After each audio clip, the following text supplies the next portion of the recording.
Assalamualaikum warahmatullahi wabarakatuh. Jumpa lagi dengan para calon mahasiswa Indonesia tahun 2023 dan juga calon wali mahasiswa tentunya tahun 2023.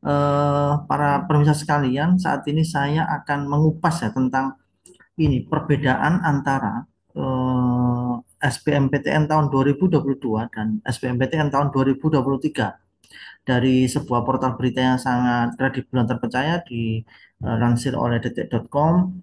Ini sebagai acuan setelah diterbitkannya keputusan menteri yang baru terkait dengan pola seleksi masuk perguruan tinggi tahun 2023. Yang paling menyita perhatian adalah bagaimana penyelenggaraan SBMPTN itu mengalami perubahan yang sangat drastis ya. Saya mulai dari ini.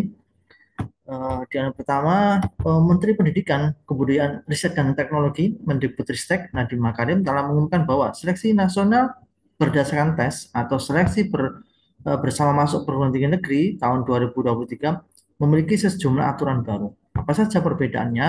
Nah ini, aturan seleksi nasional berdasarkan tes terbaru tertuang dalam Permendikbudristek nomor 48 tahun 2022 tentang penerimaan masa baru program diploma dan program sarjana pada perguruan tinggi negeri. Perbedaannya itu ada beberapa poin. Ini ya, perbedaan aturan SBMPTN 2023 dengan SBMPTN 2022. Kita tengok dulu SBM yang kemarin ya, tahun 2022. Ini siswa yang mengikuti SBM 2022 itu wajib menjalani ada tes kemampuan akademik, ada tes potensi skolastik, dan tes bahasa Inggris. Jadi ada tiga komponen ya. TKA itu isinya adalah mapel-mapel sesuai dengan pilihan jurusannya, kemudian TPS, kemudian bahasa Inggris. Yang kedua, peserta SBM 2022 dibagi ke dalam tiga kelompok ujian.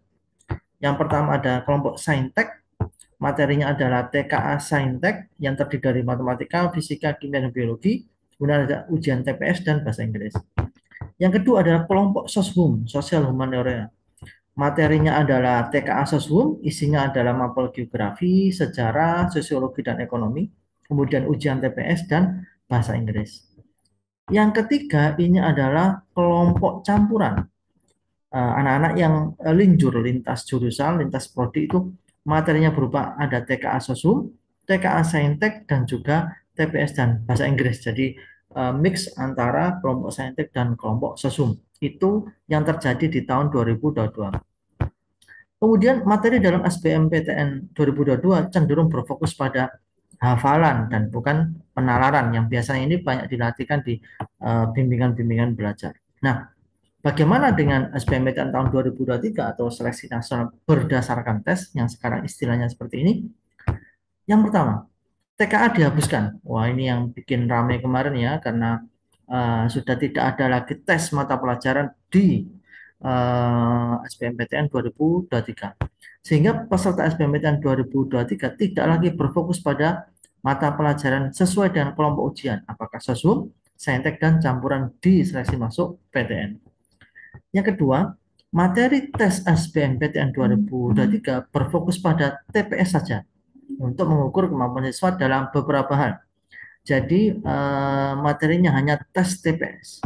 Nah, tes TPS itu terdiri dari apa saja? Ada 4 item: potensi kognitif, kemudian penalaran matematika, kemudian literasi bahasa Indonesia, dan yang keempat adalah literasi bahasa Inggris. Dan yang ketiga, SBMPTN 2023 lebih menekankan penalaran ketimbang hafalan. Jadi seorang lagi tidak ada TKA, hanya TPS, tidak lagi kelompok-kelompok ujian sesum saintek dan campur, tidak lagi. Kemudian materi TPS itu ada 4 item: potensi kognitif, penalaran matematika, literasi bahasa Indonesia, dan yang keempat literasi bahasa Inggris. Dan SBMPTN soal-soal yang akan dikeluarkan tahun 2003 karena TPS itu lebih kepada penalaran. Nah, sekarang kita lanjutkan bagaimana penyelenggara. Pada pasal 11 ayat 1 Permendikbud Ristek itu bahwasanya pelaksana SBMPTN atau seleksi nasional berbasis tes itu berdasarkan tes dilakukan pada semester akhir tahun ajaran berjalan. Jadi ada di semester 2 sebelum pengumuman kelulusan SLTA sampai setelah pengumuman SLTA itu berjalan. Nah, aturan terbarunya pada SBMPTN tahun 2023 itu nomor satu. Calon mahasiswa dapat mengikuti tes SBMPTN sebanyak 2 kali. Wah, ini cukup menggembirakan karena ini seperti yang terjadi pada tahun 2020 ketika masa pandemi itu calon mahasiswa bisa mengikuti tes SBM 2 kali. Jadi SBMPTN dilaksanakan beberapa kali dalam tahun berjalan dan setiap calon mahasiswa dapat menempuh paling banyak 2 kali tes. Ketentuan ini tercantum pada pasal 6 ayat 3. Yang kedua, nah ini juga nanti bisa menimbulkan banyak diskusi. PTN bebas menambahkan persyaratan tambahan portofolio untuk prodi seni dan olahraga. PTN bebas untuk menambahkan persyaratan mengenai portofolio untuk prodi yang membutuhkan keterampilan fisik seperti seni dan olahraga. Namun, pihak PTN tetap harus mengajukan penambahan persyaratan kepada kementerian. Artinya persyaratannya itu harus dilaporkan ke kementerian. Ini ada di di pasal 7 ayat 2. Jumlah kuota. Jumlah kuota SBMPTN tahun 2023, daya tampung SBMPTN 23 atau seleksi nasional berdasarkan tes tercantum dalam pasal 15 ayat 3 Permendikbudristek nomor 48 tahun 2022. Jumlah kuota antara PTN dan PTNBH dibedakan. Jadi ada PTNBH, ada PTN tidak PTNBH. Bagi SBMPTN di kampus PTN, daya tampung minimal 40%. Sementara itu, daya tampung khusus kampus PTNBH di SBMPTN 2023 yaitu minimal 30%. Ini hampir mirip dengan peraturan yang tahun lalu.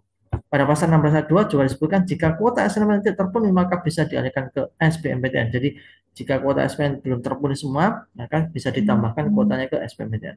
Nah, ini beberapa poin perbedaan mendasar antara SBMPTN 2022 dengan SBMPTN 2023. Ada plus, ada minusnya. Tentunya ini bergantung kepada bagaimana kita menilai dan memandangnya atau melihatnya. Silakan berkomentar para calon mahasiswa tahun 2003 apakah ini cukup menguntungkan atau teman-teman yang sudah ada di kampus ya yang masuk PTN menggunakan jalur yang lama itu kira-kira kalau dibandingkan dengan yang ini bagaimana pendapat kalian dan juga para calon wali mahasiswa atau orang tua yang sudah punya putra-putrinya di kampus yang sudah berkuliah juga bisa berkomentar berpendapat terkait dengan perubahan-perubahan mendasar untuk pelaksanaan tes masuk perguruan tinggi tahun 2023. Tentunya mudah-mudahan ini menguntungkan para siswa dan memberikan peluang selebar-lebarnya untuk semua anak-anak hebat Indonesia untuk bisa mendapatkan peluang yang sama masuk di perguruan tinggi negeri terbaik. Tetap semangat, sampai ketemu di video berikutnya. Silakan berdiskusi di kolom komentar. Wassalamualaikum warahmatullahi wabarakatuh.